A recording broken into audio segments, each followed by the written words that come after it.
Hello, everybody. So I'm picking up or finishing out Chapter 5, Part 2 here at the top of page 98, the first new paragraph on page 98.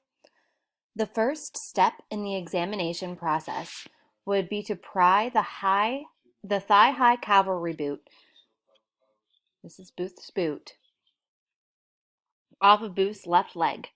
Mud stood at one end of the sofa, took firm grip on the heel and sole and tugged. Booth's jaw clamped tight in pain. The boot would not budge. The injury to Booth's leg had caused the tissue to swell up and create a seal that could not be broken without inflicting agony upon the patient and possibly worsening the injury. Mudd made a cut in the boot near the ankle, careful not to cut too deeply and open Booth's soft flesh. Mudd seized the boot firmly and pulled slowly. This time it slipped off. He dropped the boot to the floor, removed Booth's sock, pushed his pant leg up his calf, and began the examination. The diagnosis was simple: a broken fibula. Mudd informed Booth that he had a broken bone about 2 inches above the ankle joint. The doctor did not regard it as particularly dangerous or painful, reassuring Booth that he could treat the injury. He improvised a splint for Booth. It was now about 5 a.m. Booth knew he should press on south. He knew he was still traveling ahead of the news of the assassination, which Mudd was not yet aware of. He knew that the news would spread and overtake him, making the daylight hours unsafe for traveling. Booth weighed his risk of capture against his desire for food and rest. No one in the world knew he had gone to Mudd's tonight. He had not known he would go there himself until after he shot Lincoln and injured his leg. Better to hide out and chance discovery than be caught in open country at sunrise. He and Harold would spend what few hours remained of this night at the farm, rest there all day, and then ride south at nightfall. Mudd invited the pair to rest in his house for the night. He offered them a room upstairs and bade them good night. Unknown to Mudd, he had just extended his hospitality to Lincoln's assassin and his accomplice.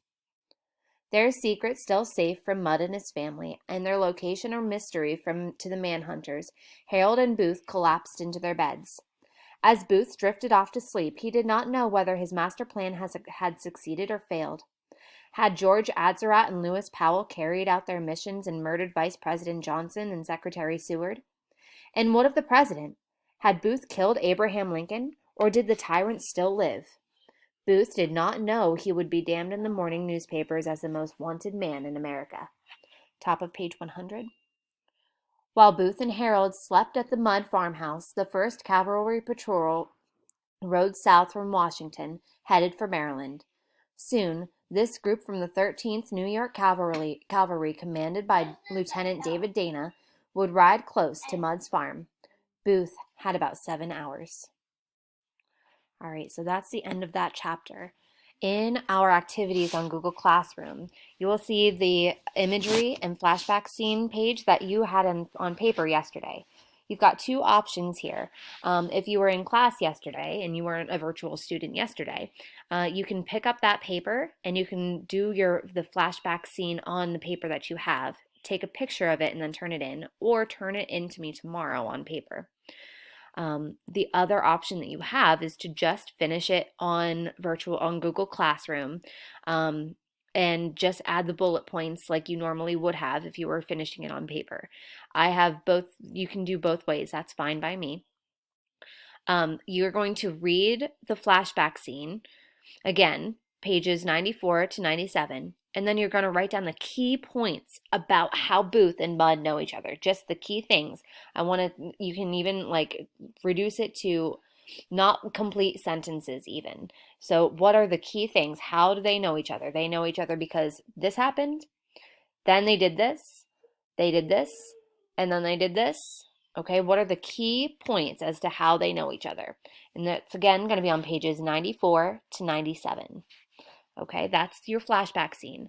I also again want you to complete the chapter 5 questions for part 2. There they are. So the chapter 5 questions for part 2. I will get you your 2 vocabulary words. Complete the jots and the main questions. The vocabulary words will be on Google Classroom ready to go for you.